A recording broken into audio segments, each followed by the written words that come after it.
And my final value building behaviour that I cannot overemphasise the importance of is reviewing and feedback. I cannot tell you how essential it is not just to be able to give good feedback, but to understand the rules of receiving feedback too, in improving your own performance and developing those that you might manage or lead in your team. I'm going to break it down into two blocks. First of all, we're going to look at giving feedback, and then we'll come to receiving feedback and what we need to do to make sure we're maximising the capacity for helping it to improve our performance. First of all, as the giver of feedback, it is so essential that you have a positive regard and a desire to help the person that you are offering the feedback to. And that you don't focus on the individual, but you focus on the observable behaviours so that they can understand in what context the feedback is being given. It needs to be specific, appropriately timely. Now, often feedback should be given really as soon as the observable event, so that people can understand it and it's fresh in their mind. If the observable event is one of explosive behaviour, as we see in the top of the volcano, it's probably better to let things calm down a bit first of all. And you've got to make sure that you focus on both the positive and the negative behaviours that you've observed. What are the things that people can improve?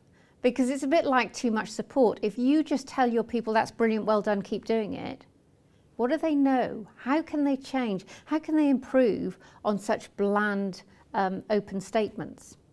It's got to be constructive and helpful, not hurtful.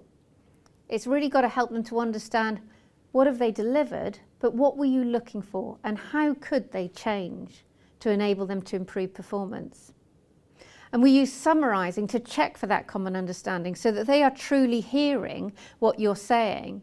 I think our default position for most of us is to not listen to the great stuff that people say, but just focus on that nugget of manure, the thing that's not quite so pleasant. So we just screen out when it comes to the positive. And make sure that you listen to the views and feelings of the other individual too. And whatever you do, make sure that you end on a high so that the person walks out of the office understanding what they've done well, but also understanding what they can do. Or maybe of coming up with their own ideas around what they can do to change and improve. Now, receiving feedback is just as essential, and I see so often the moment people start to give feedback, the receiver of it will start to justify, will start to go, but. The amount of times I've heard but is unbelievable. But actually what we need to do is to shut up and listen and to try and remain objective and calm. And even if we don't agree with it, to accept that feedback as a gift, because often at very, very strong sort of emotional risks, we can offer feedback thinking, will this help to build a relationship or how will this go? And as the receiver, don't seek to justify what you did. Make sure that you summarise and show understanding and be prepared to change both your mind and your actions. And if you don't agree with the feedback, make sure that you seek it from 3 or 4 other people. And don't just choose the friends in the office that really like you. Choose those people that are known for their objectivity, that are prepared to go out on a limb to help you to develop and improve. One of the best quotes that I've seen was on a managing director's door, and I thought it was so poignant and so appropriate to that particular person's style of leadership as well. It said, if I have not created the conditions for you to be brilliant and you haven't told me, then we have both failed.